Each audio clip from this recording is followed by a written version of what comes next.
अच्छा 12 सामान्य हिंदी बच्चों। इसके पहले आपने जो है महादेवी वर्मा गीत, पहला गीत आपने पढ़ा था। अब आज हम इस वीडियो में जो है दूसरा गीत पढ़ेंगे।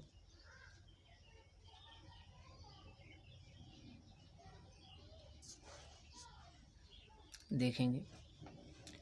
पंथ होने दो अपरिचित, प्राण रहने दो अकेला, घेर ले छाया अमाबन, आज कज्जल अश्रुओं में रिमझिमा ले यह घिरा घिरा घन, और होंगे नैन सूखे तिल बुझे और पलक रूखे, आद्र चितवन में यहाँ सतविद्युतों में दीप खेला। इन पंक्तियों में महादेवी वर्मा जी जो है साधना के पथ पर जो अनेक प्रकार की कठिनाइयाँ आती हैं, उन कठिनाइयों का वर्णन करते हुए कहती हैं, पंथ होने दो अपरिचित। महादेवी जी कहती हैं प्राण रहने दो अकेला। महादेवी वर्मा जी कहती हैं साधना के पथ को, या मेरे लिए उस साधना के पथ को अपरिचित ही रहने दो, और उस प्राण रहने दो अकेला, और उस साधना के पथ के पथिक मेरे प्राण को भी अकेले ही रहने दो। घेर ले छाया अमाबन। महादेवी जी वर्मा जी कहती हैं आज मेरे शरीर की ही छाया चाहे अमावस्या की गहन रात्रि के समान मुझे घेर ले, और आज कज्जल अश्रुओं में रिमझिमा ले घल यह घिरा घन, और चाहे काजल लगी आँखें, और चाहे काजल लगी ये मेरी आँखें बादल के समान आंसुओं की वर्षा ही क्यों न करने लगें, या बादलों के समान घिर करके भयंकर वर्षा ही क्यों न करने लगें, फिर भी चिंता करने की कोई आवश्यकता नहीं है। और होंगे नैन सूखे तिल बुझे और पलक रूखे। महादेवी वर्मा जी कहती हैं इस प्रकार की कठिनाइयों को देखकर जो आँखें सूख जाती हैं, जिन आँखों के जो तिल हैं वो बुझ जाते हैं, और जिन आँखों की पलकें रूखी रूखी हो जाती हैं, वे कोई और आँखें होंगी। इस प्रकार के कष्टों के आने पर भी मेरी चितवन, आद्र चितवन में यहाँ सतविद्युतों में दीप खेला। महादेवी वर्मा जी कहती हैं कि इस प्रकार की कठिनाइयाँ आने पर भी मेरी चितवन यानी दृष्टि, मेरी चितवन आद्र बनी रहेगी, नम बनी रहेगी, क्योंकि सतविद्युतों में दीप खेला। क्योंकि मेरे जीवन रूपी दीपक ने सैकड़ों विद्युतों के साथ, बिजलियों के साथ खेलना सीख लिया है, सीखा है, अर्थात कष्टों से घबराकर पीछे हटना मेरे जीवन दीपक का जो है स्वभाव नहीं है। अर्थात कितनी भी कठिनाइयाँ पड़े, मेरा यह जीवन रूपी दीपक साधना के पथ से कभी विचलित नहीं होगा। अब इसमें जो हम काव्य सौंदर्य के तत्व देखेंगे। भाषा जो है शुद्ध साहित्यिक खड़ी बोली का है, लाक्षणिक प्रतीकात्मक जो है शैली है, अनुप्रास और अतिशयोक्ति अलंकार है, करुण एवं श्रृंगार रस है, लक्षणा सप्तशक्ति है, और गुण जो है वो प्रसाद है। क्योंकि अर्थ सीधा सीधा निकल गया है इसलिए।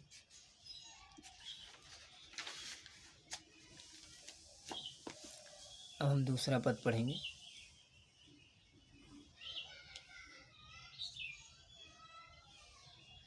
अन्य होंगे चरण हारे, और हैं जो लौटते दे शून्य को संकल्प सारे, दुख व्रते निर्माण उन्माद, यह अमरता नापते पद, बांध देंगे अंग संसृत से तिमिर में स्वर्ण बेला। अन्य माने दूसरे, चरण माने चरण ही होता है, और शून्य से तात्पर्य आकाश से, संकल्प माने संकल्पों को, उच्च विचारों को, दुख व्रते दुख का व्रत, निर्माण माने निर्माण, उन्मद माने मतवाले, मदमस्त यानी निर्माण करने की इच्छा से मस्त, अमरता नापते पथ, बांध देंगे अंक संसृति, अंक माने गुण, संसृति माने संसार, तिमिर में स्वर्ण बेला, तिमिर माने अंधकार, स्वर्ण बेला माने स्वर्णिम समय, अर्थात सुखमय समय का निर्माण करना। इस पद में महादेवी अपने प्रिय अपरिचित प्रिय के पथ को जो है अनेक प्रकार से भरा होने पर भी सदा उस प्रिय की प्राप्ति के लिए आगे बढ़ने हेतु दृढ़ संकल्प होकर चलने के लिए जो है महादेवी वर्मा जी प्रेरणा दे रही हैं, निरंतर आगे ही बढ़ रही हैं। देखेंगे महादेवी वर्मा जी कहते हैं कि अन्य होंगे चरण हारे। महादेवी वर्मा जी कहते हैं कि वे कोई दूसरे चरण होंगे जो थक हार कर हार मानकर, तथा अन्य होंगे चरण हारे और हैं जो लौटते दे शून्य को संकल्प। सूल है, शून्य मैंने कहा सूल माने कांटों को, सूल को संकल्प सारे। महादेवी वर्मा जी कहते हैं कोई दूसरे चरण होंगे जो हार मान करके थक हार करके मार्ग में पड़ने वाले कांटों को अपने सारे संकल्प अपनी सारी उच्च कामनाएं समर्पित करके दे करके निराशापूर्वक वापस लौट आते हैं। दुख वर्ते निर्माण उन्मत्त यह अमरता नापते पथ। महादेवी वर्मा जी कहती हैं मेरे चरण इसके सर्वथा विपरीत है। मेरे चरणों ने तो दुख सहने का व्रत धारण कर रखा है और मेरे चरण हमेशा नवीन निर्माण की इच्छा से, हमेशा नव निर्माण की इच्छा से मदमस्त होकर के चलते रहते हैं या नवीन निर्माण की इच्छा से मस्ती में भरे रहते हैं। यह अमरता नापते पद अंक बांध देंगे अंक संसृत। महादेवी वर्मा जी कहती हैं कि मेरे चरण तो स्वयं को अमर मान करके प्रिय पथ को निरंतर नापते रहते हैं, ईश्वर के मार्ग को पर निरंतर चलते रहते हैं, नापते रहते हैं। इस प्रकार दूसरी घटती, इस प्रकार जो है प्रियतम के प्राप्त की,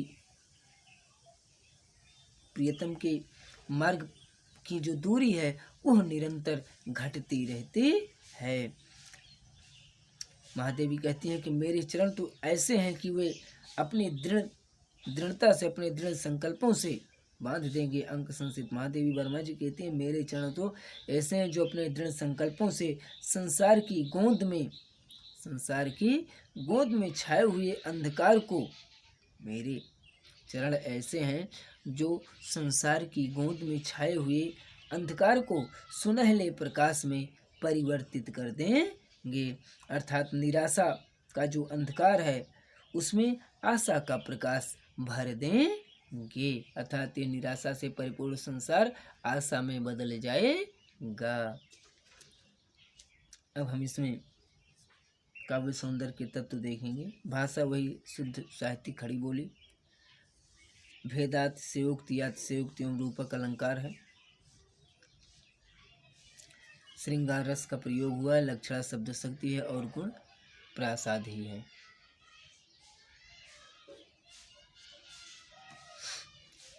अगला देखेंगे। दूसरी होगी कहानी शून्य में जिसके मिटे सुर धूल में खोई निशानी, आज जिस पर प्रलय विस्मित में लगाती चल रही नित मोतियों की हाट और चिनगारियों का एक मेला। मोती माने मोती, हाट माने बाजार, चिनगारियों माने चिनगारी ही होती है। खोई माने खोना, निशानी माने निशान। शून्य में आकाश से तात्पर्य। इस पद में जो है महादेवी वर्मा जी साधना के पथ पर अपने पैरों के निशान छोड़ पाने वाले जीवन को, न छोड़ पाने वाले जीवन को व्यर्थ मानती हैं। अर्थात जो साधक साधना के पथ पर अपने निशान न छोड़े, ऐसे साधक की साधना जो है क्या है, व्यर्थ है। और महादेवी वर्मा जी प्रेरणा देती हैं कि ऐसी प्रेरणा देती हैं कि साधक के मन में उत्साह की ज्वाला भड़क उठे।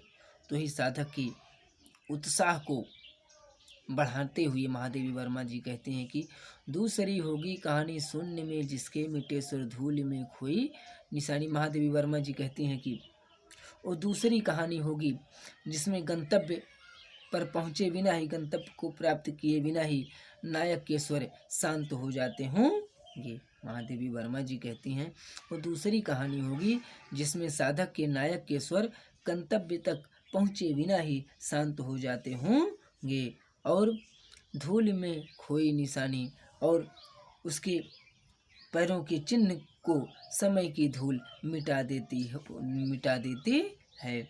मेरी कहानी तो हर प्रकार से सर्वथा इससे एकदम अलग है, विपरीत है। मेरी साधना का जो स्वर है वो तब तक शांत नहीं होगा जब तक मैं अपने गंतव्य परमात्मा को, अपने प्रिय को प्राप्त न कर लूं। महादेव जी कहते हैं कि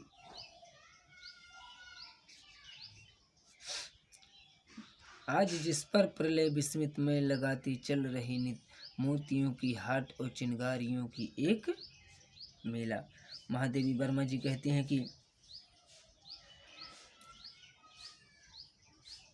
आज मेरे इस दृढ़ संकल्प को देखकर, मेरे इस ईश्वर की प्राप्ति के दृढ़ संकल्प को देखकर, दृढ़ निश्चय को देखकर प्रलय भी विस्मित हो रहा है। प्रलय भी क्या हो रहा है? विस्मित हो रहा, आश्चर्यचकित हो जा रहा है कि यह साधक या इस साधक को इसके पथ से विचलित करना संभव नहीं है। इसीलिए मैं लगाती चल रहे नित मोतियों की हाट और चिंगारियों का एक मेला, मैं उस अनजान प्रियतम को प्राप्त करने के लिए अपने आंसू रूपी मोतियों की, अपने उस प्रियतम को प्राप्त करने के लिए मैं अपने आंसू रूपी मोतियों का जो है खजाना लुटाने के लिए उसकी बाजार लगाती चल रही हूँ। और आंसू रूपी मोतियों के उस मेले की चमक, और आंसू रूपी मोतियों के मेले की वह चमक दूसरे साधकों को या दूसरे साधकों के मन में मेरे जैसे दृढ़ निश्चय की चिंगारी भड़का देगी, उत्पन्न कर देगी, जिससे वे साधक अविचल भाव से साधना के पथ पर अग्रसर होकर अपने गंतव्य को सरलता के साथ प्राप्त कर सकेंगे, अपने गंतव्य ईश्वर को सरलता के साथ प्राप्त कर सकेंगे। इसमें भाषा वही है, शुद्ध साहित्यिक खड़ी बोली का ही प्रयोग हुआ है। शैली गीत है, अनुप्रास एवं रूपक अलंकार है, करुण एवं श्रृंगार रस है, छंद स्वच्छंद है ही, और प्रासाद गुण है, लक्षणा शब्द शक्ति है। अब हम दूसरे गीत में अंतिम पद देखेंगे। देखिए महादेवी वर्मा जी क्या कहती है।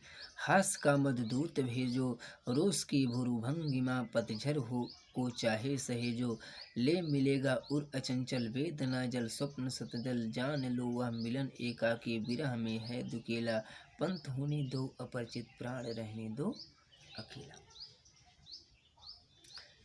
हास का मधुदूत, हास माने मुस्कान का मधु माने मधुर, दूत माने दूत, रोष माने क्रोध की, भ्रू भंगिमा भावों की वक्रता, भावों को टेढ़ा करना, पतझड़ को चाहे सहेजो माने बटोरना, इकट्ठा करना, ले मिलेगा उर माने हृदय, अचंचल माने जो अडिग हो, वेदना जल माने विरह का जल, स्वप्न सतजल स्वप्नों का कमल, जान लो हम मिलन, एकाकी माने अकेला, विरह माने जानते हैं दुख, दुकेला माने दो, पंथ होने दो अपरिचित, प्राण रहने दो अकेला। इस पद में महादेवी वर्मा जी प्रीतम के दृढ़ संकल्प का वर्णन करती हुई, प्रिय के दृढ़ संकल्प का वर्णन करती हुई कहती हैं। देखिए, हास का मधुदूत भेजो, रोष की भ्रूभंगिमा, पतझड़ को चाहे सहेजो। महादेवी वर्मा जी कहती हैं कि हे प्रियतम, चाहे तुम मुस्कान का मधुर दूत भेजकर,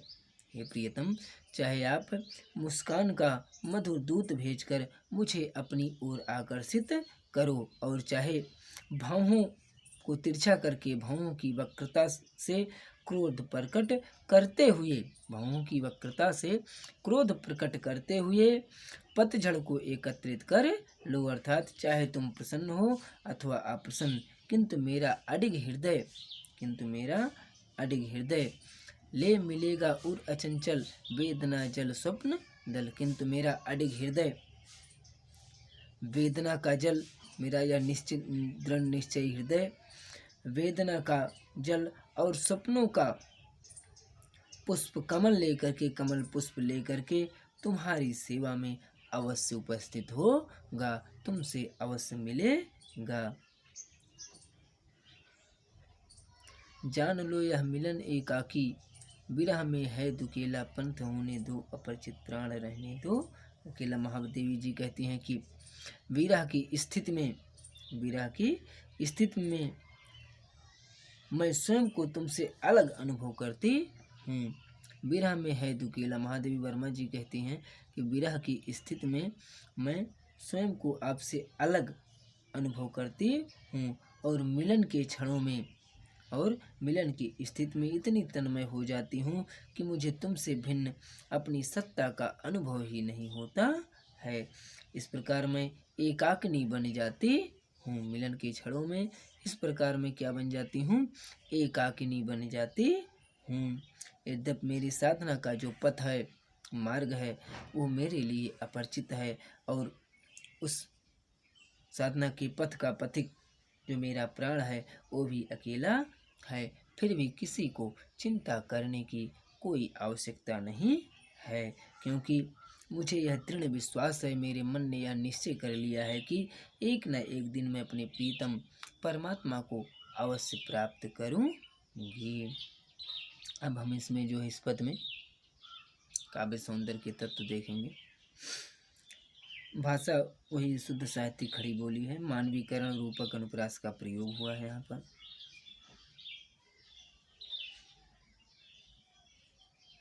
और संयोग श्रृंगार है, लक्षणा शब्द शक्ति है, और माधुर्य गुण है। अब तीसरा गीत हम अगले वीडियो के माध्यम से लेकर आएंगे। तब तक आप जो है इस पद को पढ़ करके इसके अर्थों को नोट कर लेंगे।